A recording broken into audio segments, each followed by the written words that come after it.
Assalamualaikum warahmatullahi wabarakatuh. Kami dari kelompok 4 ingin mempresentasikan rancangan media komunikasi alternatif dan augmentatif with autism. Jadi untuk lokasi pelaksanaannya, kami mendapatkan subjek autism di SDN Pasar Lama 6 Banjarmasin. Itu tanggal 17 Maret 2020. Kami bisa ke sana. Kemudian kami melakukan identifikasi dan asesmen itu pada tanggal 23 Maret 2020 di lokasi rumah anak. Yuk kita perkenalan anggota kelompok 4 dulu yuk. Oke, cedot. Nah, karena nama saya Aslamia Nur Utami. Nama saya Steven Christopher Paloan. Kemudian ada Wisnu Jayadi, Miss Liani, Siti Rahma, dan Ferdila Gareldin. Untuk mempersingkat waktu, langsung saja kita saksikan pemaparan dari kelompok 4. Selamat menyaksikan. Nah, di sini saya akan menjelaskan tentang pentingnya komunikasi bagi anak CCN autis.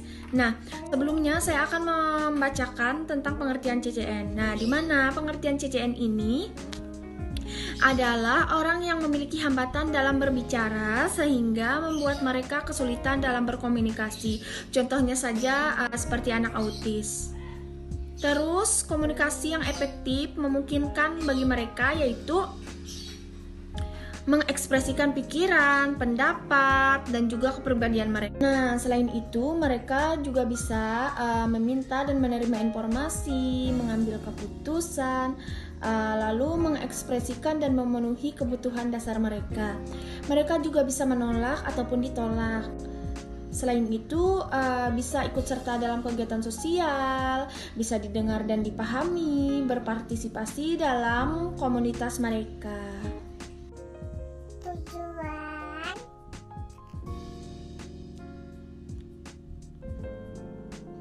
komunikasi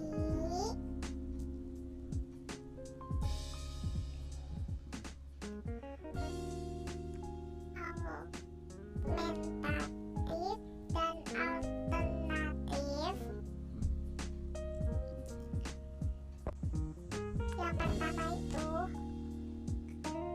komunikasi kebutuhan atau keinginan. Kemudian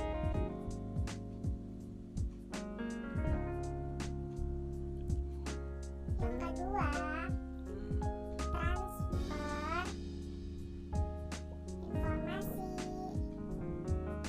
Yang ketiga, kedekatan sosial. Yang keempat, etiket sosial. Hakikat komunikasi alternatif dan augmentatif. Komunikasi alternatif adalah teknik-teknik yang menggantikan communication lisan bagi individu yang mengalami hambatan hertz bicara atau tidak mampu komunikat atau bahasa lisan. Komunikasi augmentatif adalah kaidah-kaidah dan peralatan atau media yang dapat meningkatkan kemampuan communication lisan di kehidupan sehari-hari.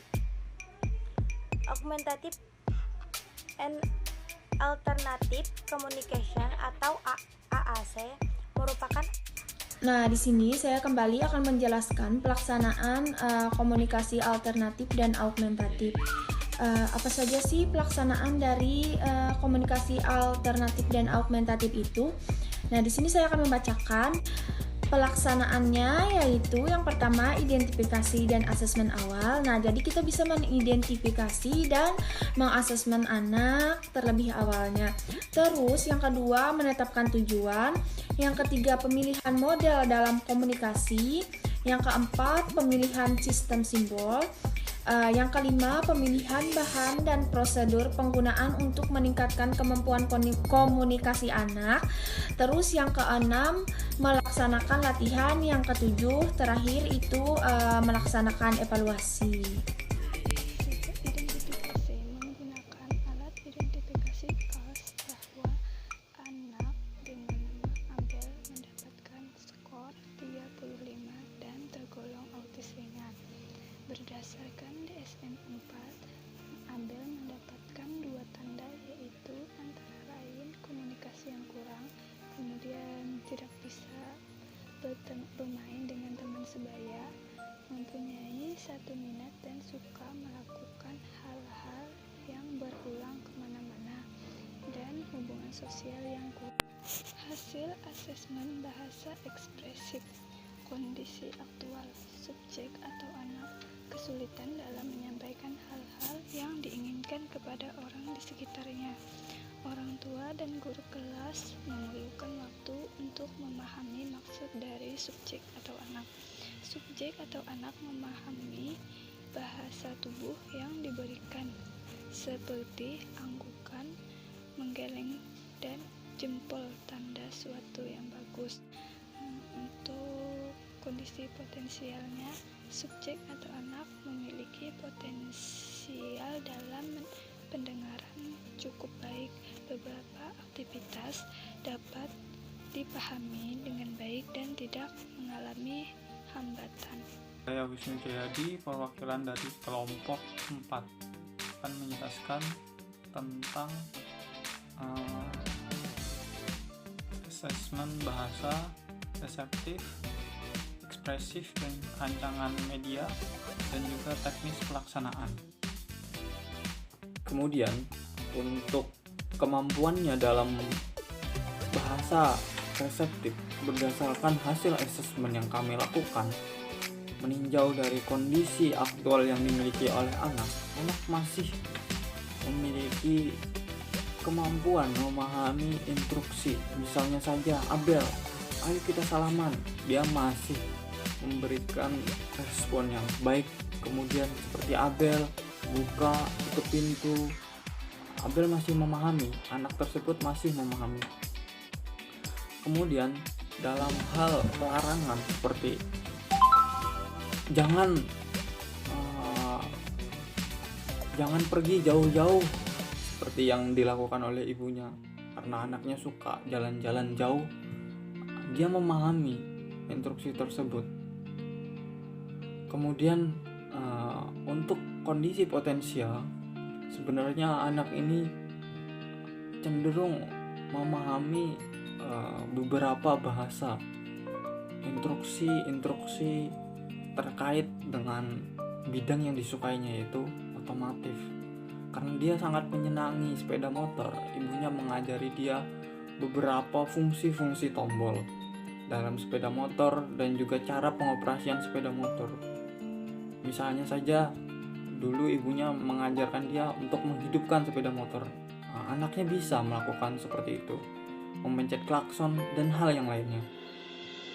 Kemudian anak juga bisa menunjuk sesuatu. Misalnya saja dia ingin makan, dia tunjuk. Ingin benda sesuatu yang ia inginkan, dia tunjuk. Hasil asesmen dari beberapa aspek tentang kemampuan yang tampak menonjol pada Abel ini, yakni pada kemampuan ADL yang seperti anak biasa menuju ke toilet sendiri, anak mampu makan sendiri walau masih berantakan, dan lain-lain. Pada kasus yang kami temui, hambatannya lebih tampak pada hambatan aspek bahasa reseptif dan ekspresif.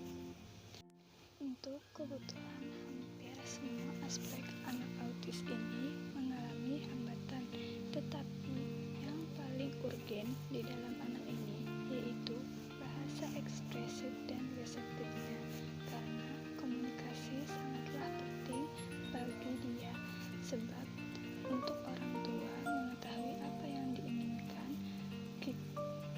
dia. rancangan media komunikasi alternatif dan augmentatif. Kemudian untuk nama media kami memberi namanya Amikom, yaitu aplikasi mini komunikasi. Untuk bahan medianya sendiri adalah terbuat dari software. Nah, untuk rancangan media kami untuk memudahkan anak dalam komunikasi.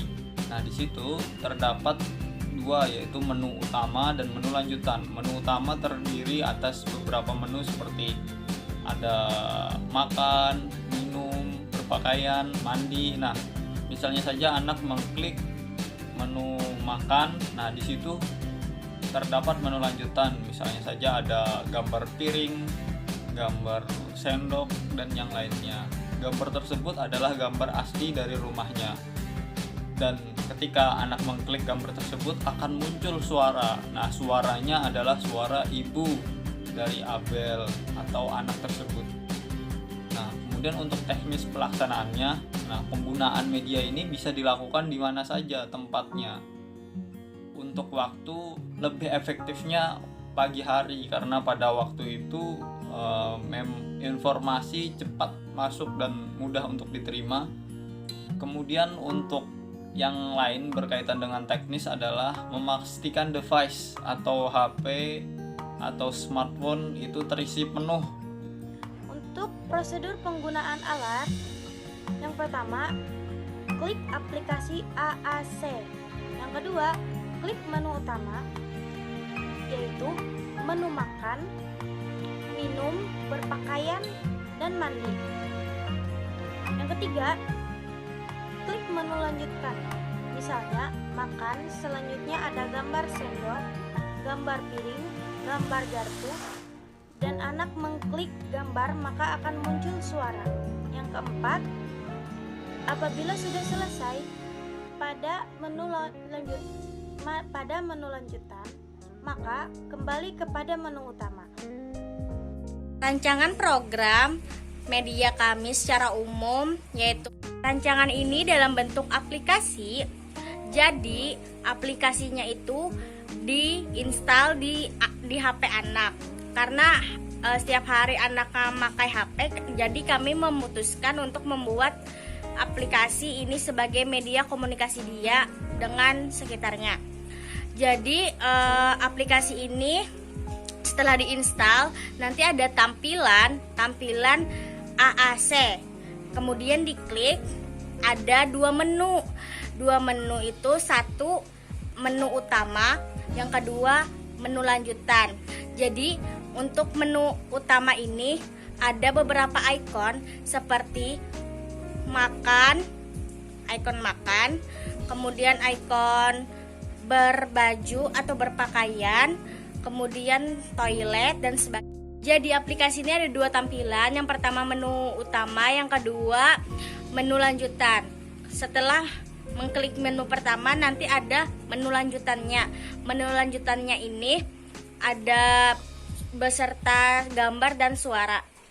Rancangan program secara khusus, rancangan program yang kami akan buat ini menggunakan software atau aplikasi. Kami beri nama Amikom, aplikasi mini komunikasi. Kami ini membuat aplikasi untuk komunikasi anak yang memanfaatkan teknologi masa kita, yakni dalam bentuk aplikasi. Karena anak setiap hari menggunakan HP, sehingga menurut kami aplikasi tersebut bermanfaat untuk anak dalam berkomunikasi. Aplikasi ini dibuat dengan menampilkan beberapa ikon utama yang berisikan aktivitas anak sehari-hari seperti ikon makan, ikon minum, dan ikon aktivitas primer. Jadi kami menjelaskan dulu fungsi-fungsi dari ikon tersebut dan gunanya untuk apa. Kemudian jika anak mengerti dan mau menggunakan, misalkan anak mau makan, kemudian anak menekan ikon utama makan. Kemudian anak menekan ikon utama, kemudian muncul lagi beberapa ikon gambar yang ada suaranya yang familiar seperti suara ibunya yang sudah terekam di memori anak.